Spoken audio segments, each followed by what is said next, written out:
नमस्कार। और कैसे हैं आप सब? मंगलवार का दिन, उम्मीद करती हूँ कि आप सब भी कुशल मंगल से होंगे। और देखिए ना, मंगलवार और मंगलमय दोनों का कितना आपस में संबंध है। तो ज्येष्ठ के मंगल चल रहे हैं, बड़ा मंगल, और आज है 2 जून। और एक कहावत है ना कि 2 जून की रोटी बड़ी मुश्किल से मिलती है। 2 जून की रोटी कमाने के लिए क्या कुछ नहीं करना पड़ता। और सच में कभी कभी ना ये सार्थक ही हो जाती है कहावत। तो हुआ यूं कि आज बहुत सारे मंगल के जो भंडारे जगह जगह लखनऊ के अंदर तो खास करके लगते ही हैं, आपने भी देखा होगा। तो आज एक जगह भंडारा था थोड़ा दूर एचएल की साइड में, तो हम लोग वहाँ जाने वाले थे और वहाँ थोड़ा सा प्रसाद हमें लेना था। तो हमने ब्रेकफास्ट किया और हम चल दिए यहाँ से। डोलू भी साथ में थी। और जब हम वहाँ पहुँचे ना तो हम लेट हो गए। हम वहाँ उस भंडारे तक हम नहीं पहुँच पाए। और रास्ते में हमें मार्केट भी जाना था, शॉपिंग करना था थोड़ा सा। तो बहुत सारे भंडारे हमें रास्ते में मिले। लेकिन हुआ क्या कि इतना वहाँ भीड़ थी ना, रश था, और हम ब्रेकफास्ट करके गए थे और हम लेट हो गए। शॉपिंग हमने की तो हम बहुत, और मार्केट का बाकी जगह खाने का हमारा कोई मूड नहीं होता, अपने पेट का ख्याल रखना पड़ता है। तो जो भंडारे थे उनमें प्रसाद लेने के लिए ना इतनी लंबी लंबी लाइनें लगी हुई थी कि बहुत मुश्किल से हमने एक जगह से प्रसाद लिया कि हमें प्रसाद लेना चाहिए, ऐसा नहीं अच्छा लगता। तो वहाँ से थोड़ा सा प्रसाद हमने लिया और वो था चावल और छोला। और क्या बता दें, प्रसाद तो प्रसाद ही होता है, लेकिन हमने थोड़ा सा जैसे ही उसको टेस्ट किया, चखा, उसमें इतना ज़्यादा मिर्ची थी, इतनी मिर्ची थी कि क्या बता दें। तो हुआ यूँ कि हम लोगों को बहुत तेज भूख लग रही थी और फिर हम 2:30-3 बजे के करीब घर आए। और घर आके के हमने फिर अपना वो प्रसाद, पूरी सब्जी अपने आप घर में फिर जल्दी जल्दी से बनाया। कुछ रखा हुआ था थोड़ा बहुत। तो वो एक मुझे याद आ रहा था कि 2 जून की रोटी कितनी मुश्किल से मिलती है।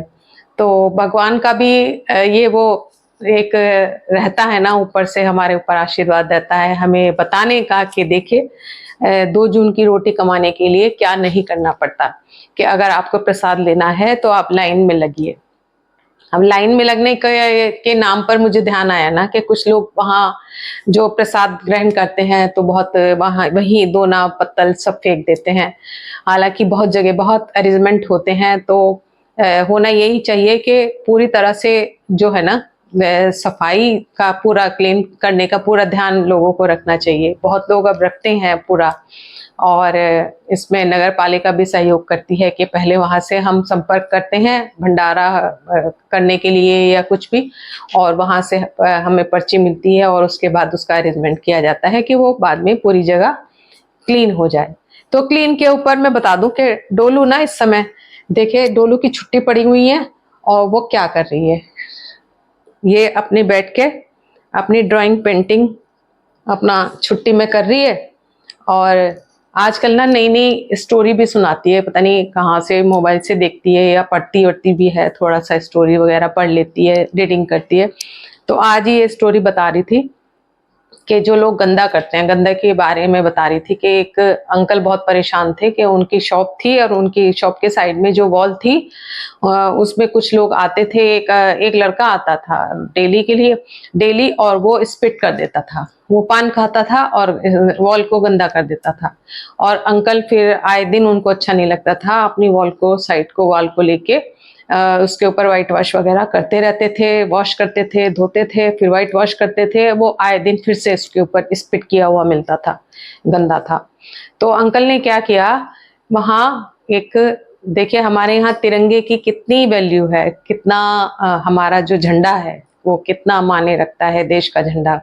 उस वॉल के ऊपर एक तिरंगा झंडा पेंट कर दिया, बना दिया उस वॉल के ऊपर एक। और जब से वो बनाया तब से किसी ने भी, उस लड़के ने भी वहां स्पिट करना बंद कर दिया। तो डोलू ने मुझे बड़ी अच्छी सी एक कहानी सुनाई कि देखिए कितने हमारे तिरंगे में कितनी शक्ति है। अक्सर मैंने मार्केट में देखा है कि लोग अपने जो मार्केट के अंदर जिनके घर आ जाते हैं ना, गाड़ियां खड़ी रहती हैं गेट के बाहर, और जहाँ पार्किंग की व्यवस्था नहीं है, रश है, मतलब घर ऐसे मार्केट के अंदर आए हुए हैं, मार्केट बने हुए हैं, वो अलग से नहीं है। तो वहाँ एक दिक्कत ये आ जाती है कि लोग गाड़ियां खड़ी करते हैं, स्पिट करते हैं, वॉल गंदी करते हैं, या किसी की भी वॉल अगर गंदी करते हैं तो लोग क्या करते हैं, ज्यादातर मैंने कई जगह पत्रकारपुरम मार्केट में देखा है कि उन्होंने वॉल के ऊपर एक छोटा छोटा टाइल लगाई हुई है, उनके ऊपर कोई ना कोई भगवान का चित्र बना हुआ है, ताकि वहां लोग ये स्पिट वगैरह करना बंद कर दें। तो इस टाइप से भी उसको साफ रखने का एक तरीका अपनाया हुआ है। तो ये तो सभी लोगों को हमारे यहाँ पे थोड़ा सा होना चाहिए कि हाँ, वाकई में ही स्पिट करना कितनी गलत बात है।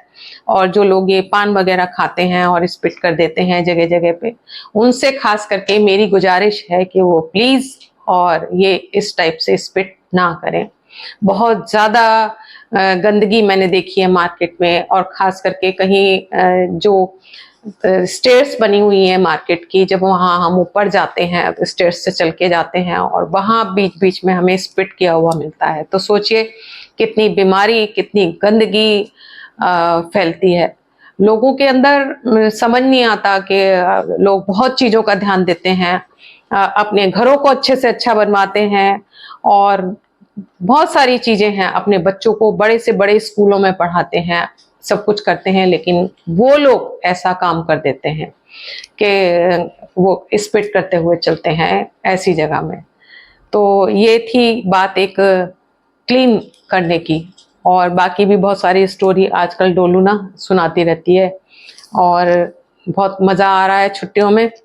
तो आप सब लोगों को, और बाकी तो प्लांट्स की जो है आजकल केयर करने वाला है थोड़ा सा।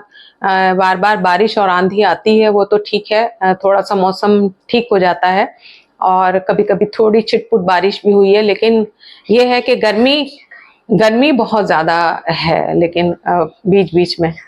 हाँ, और डोलू बता रही है कि उसने भी प्लांट और टोपियारी अपनी अलग अलग लगाती है। मैं अलग लगाती हूँ तो वो अपना अलग लगाती है, और अपनी डेली केयर करती है उस प्लांट की। मुझसे ज्यादा केयर वो करती है। मैं भूल जाती हूँ कई बार प्लांट्स की केयर करना, लेकिन वो अपने प्लांट की डेली केयर भी बहुत ज्यादा करती है। तो इससे पहले भी मैंने आपको एक प्लांट्स के बारे में एक वीडियो डाली थी, तो उसमें दिखाया था, तो आपको कैसी लगी फिर वो वीडियो। और आज जो था, मार्केट गए थे तो वहां से मेरा एक खास मकसद था। मेरी एक शॉप वहाँ है, कच्चा आम जो मैं अचार डालती हूँ ना, वो एक भूतनाथ मार्केट है, वहां से मैं एक शॉप है, वहीं से ही हर साल मैं वहां से कच्चा आम लेकर के आती हूँ। तो वहीं से ही कटवा करके आज कच्चा आम थोड़ा सा अचार डालने के लिए लेकर के आए, और उसकी प्रोसीजर हमने शुरू कर दिया, क्योंकि वो काट करके उन्होंने दिया, लेकिन काट के तो दिया, क्या हुआ कि वो ठीक से वॉश नहीं था। उन्होंने जितना वॉश किया होगा और उन्होंने काट के दे दिया, इसलिए वो आके हमको वॉश करना पड़ा। उसके बाद हमको थोड़ा सा उसको ड्राई करना पड़ा, सुखाना पड़ा फैन के नीचे थोड़ा सा, और धूप में, और वहां पे, और फिर अब उसमें मैंने उसको नमक डाल के रखा है। वो सारा प्रोसीजर मैं आपको दिखाने वाली हूँ आगे। तो कैसा लगा आपको वीडियो? और डोलू दिखा रही है कि अपने फोन का ये कवर लेकर के आई है। आओ, अपने आप दिखाओ, ये हेलो करो सबको, हाय। हेलो। ये मैंने फोन कवर लगवाया अपना। तो डोलू ने अपना फोन कवर लेकर के आई, और भी छोटी छोटी चीजें चुटपुट लेके आई है। और लेकिन इसको बहुत गंदा तब लगता है जब हम वो किसी भी हम कपड़े की शॉप में चले जाते हैं और वहां पर हम ड्रेसेस देखने लगते हैं या कुछ भी देखने लगते हैं, तो डोलू बहुत बोर हो जाती है।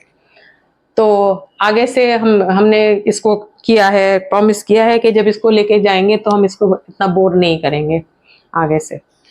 तो अभी मैं आपको अचार की प्रक्रिया दिखाने वाली हूँ, तो बताइएगा आपको कैसा लगा। तो ये देखिए कटे हुए आम, और ये उतना मुझे क्लीन नहीं लगे, इसलिए इनको ना वॉश करना पड़ा।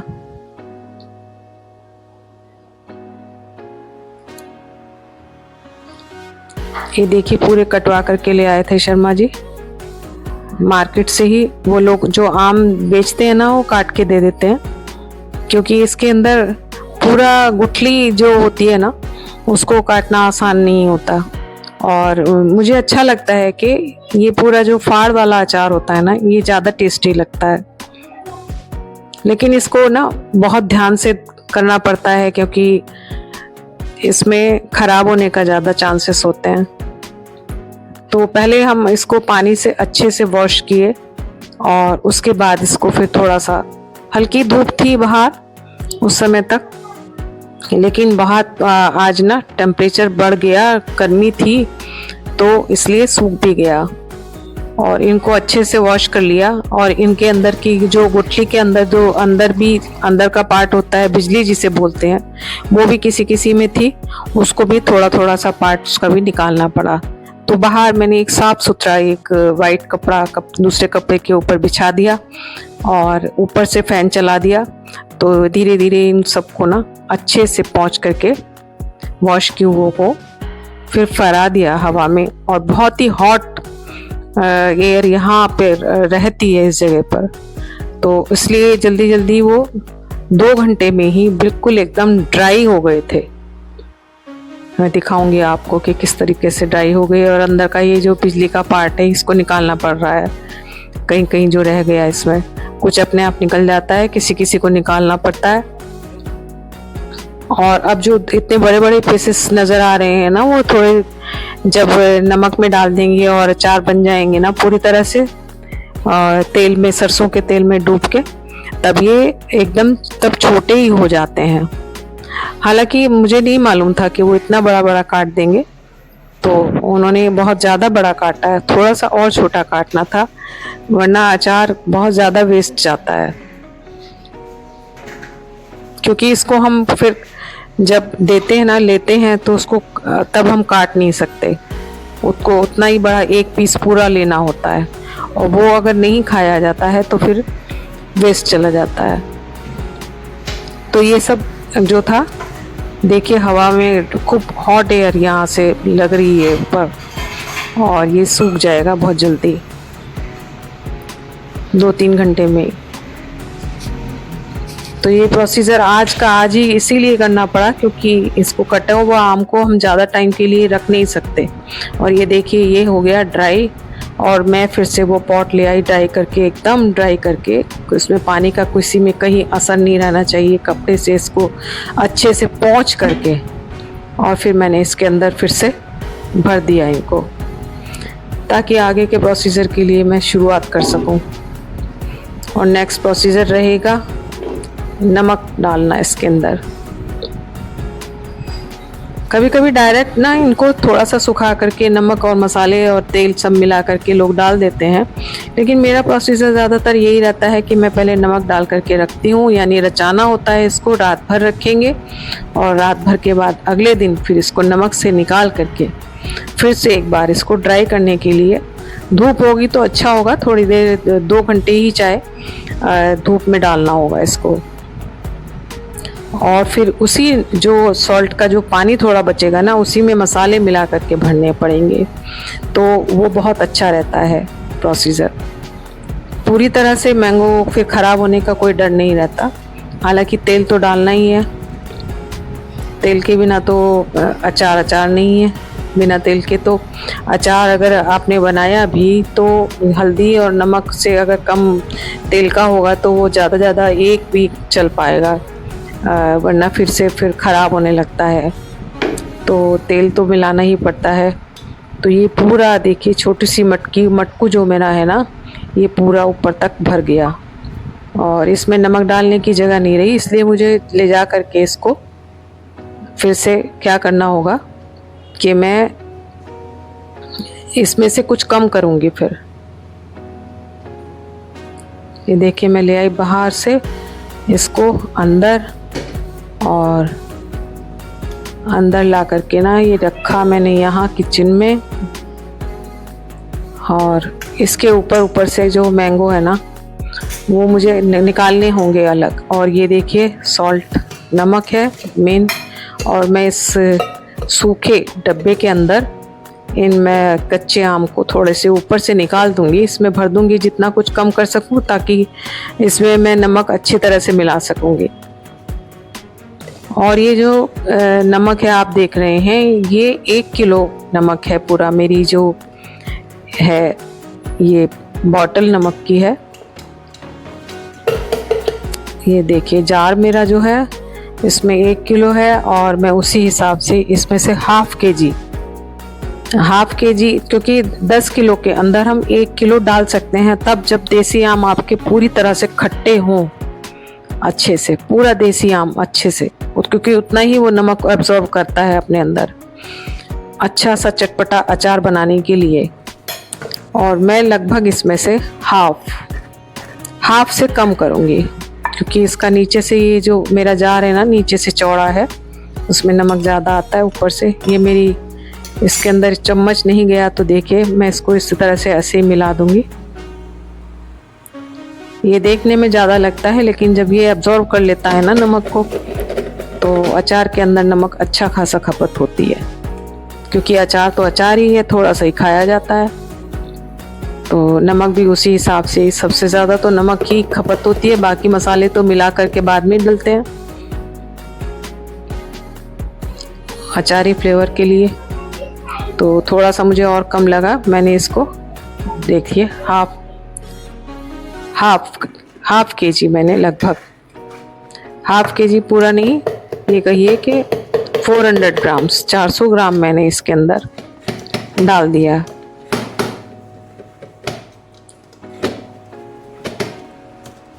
और इसको अच्छी तरह से, मैं इसमें हल्दी नहीं डालती हूँ, काफ़ी लोग इसमें हल्दी भी मिला देते हैं पहले, लेकिन मैं इसको क्या करती हूँ कि अब इसको मिला करके मैंने रख दिया। और अब नेक्स्ट डे मॉर्निंग में ये देखिए, जो जितना भी नमक था ना, सॉल्ट, उसने अपना पानी छोड़ दिया पूरा जो आम का अचार होता है ना, उसमें जब हम सॉल्ट डालते हैं तो जितना भी मॉइस्चर होता है, नमक होता है, वो सब अपना पानी जो है ना रिलीज़ कर दिया। और मॉर्निंग में मैंने उसको डाल दिया एक सेफ जगह, जहाँ कोई डस्ट ना आए, सेफ जगह, उसको एक धूप में। और मॉर्निंग की ना धूप अच्छी गर्मी है, और सिर्फ 3 घंटे की धूप इसके ऊपर बहुत है। और ये पानी आप देख रहे हैं ना, ये एक्स्ट्रा बचा हुआ पानी है नमक का, जो नमक का पानी इसमें था, और सबको मैंने फैला दिया पूरा ये कच्चा आम जो था धूप में। और देखिए 3 घंटे की धूप के बाद ही इसका असर देखिए सूख गया।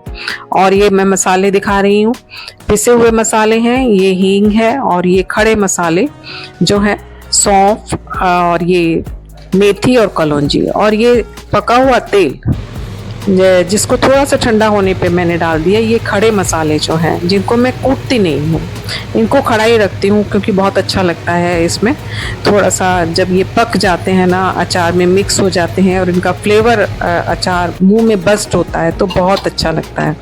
और ये देखिए थोड़ा सा मैंने नमक का जो पानी था ना खटाई का, वो लिया और हींग में डाल दिया, और हींग को घोलने के लिए मैंने उसको रख दिया एक तरफ। और अब ये सारा मेरी तैयारी हो गई।